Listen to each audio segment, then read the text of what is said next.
Welcome to I'm Your Target Demographic, and today we're continuing our discussion on the 7 wonders of the world. In our last video, we covered what are considered the ancient wonders, all based around Greece and Turkey and the Mediterranean. Today we're diving into 7 wonders of the quote-unquote Middle Ages. Some of these may be very ancient as well, but it wasn't until people began to actually travel the world that this list could be compiled. There isn't a single author of this list, but these are the 7 wonders from this era that are mostly represented on various lists. We begin in Rome, with the Colosseum built around 70 AD. This giant amphitheater could hold around 50 to 80,000 spectators at once, for all sorts of entertainment. It was known for gladiator contests and mock battles that were almost like a theater performance. Occasionally they'd also hold executions or other spectacles for mass audiences. The name Colosseum came from the Colossus of Rhodes for its immense size. Colossal is still used today as an adjective in this way. While the Colosseum has been wrecked by earthquakes over the years, most of it still stands, and it's one of Rome's most popular tourist attractions. Also in Italy, we head to the city of Pisa to visit the Leaning Tower. This 185-foot tall or 55-meter tall bell tower was not intended to be leaning, but as the construction progressed, soft soil led to the foundation sinking.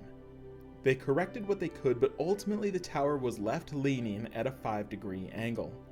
It's unproven who actually built the tower, but continual efforts are being made to maintain the tower and to restore its exterior. It's even open to the public now so that you can climb the interior staircase for a small fee.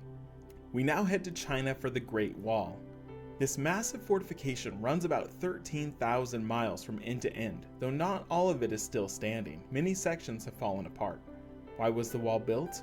Some sections were especially focused on protection against raids and attackers, though later sections were built almost as border controls, to be able to control who was entering and leaving the country, especially when trade and commerce worldwide became possible.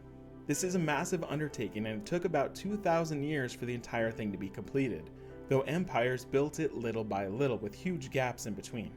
The latest sections were built in the 1600s, and contrary to popular belief, the Great Wall is not visible from space, though it is still quite impressive to see in person.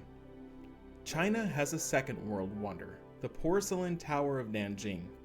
This pagoda was about 9 stories tall and was planned to be built larger, but the original tower was mostly destroyed during the Taiping Rebellion in the 1800s.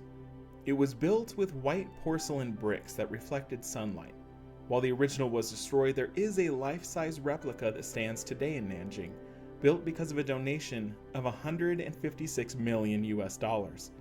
This was donated by a single donor and is the largest single donation in Chinese history.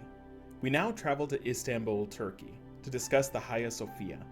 This building was originally built as a church and cathedral, and for a long time was the largest cathedral in the world for nearly 1,000 years. It's said to have changed the history of architecture forever, and people still flock to it to take it all in. Over the course of time, it's changed purposes many times, from Christian and Catholic church to mosque and back again, based on who was ruling the region. It now stands as a museum for all to enter and enjoy, no longer serving any religious purpose. Not everyone is happy about this though, drawing protests and petitions from people that want it rededicated as a church and those that want it rededicated as a mosque. For this next wonder, we go back to Egypt, to the catacombs of Kom el Shokofa. This series of tombs, also called a necropolis, is from after the Egyptian, Greek, and Roman worlds collided, as all 3 cultures influenced the statues and decorations of this space.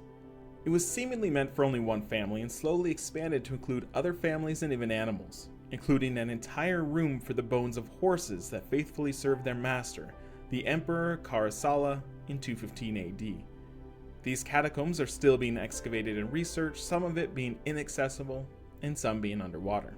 Our last wonder for this list takes us to England, where we find Stonehenge. This monument features 13-foot-high statues arranged in a circle.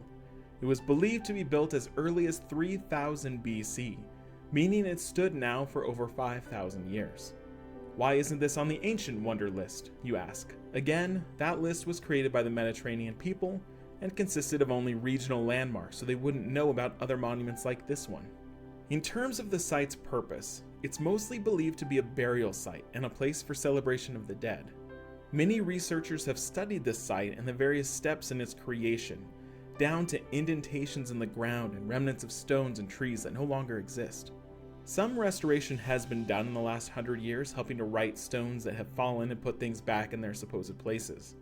As a tourist, you can visit the stones and look from afar, or you can try to schedule a special access tour that allows very small groups to cautiously walk amongst the site itself.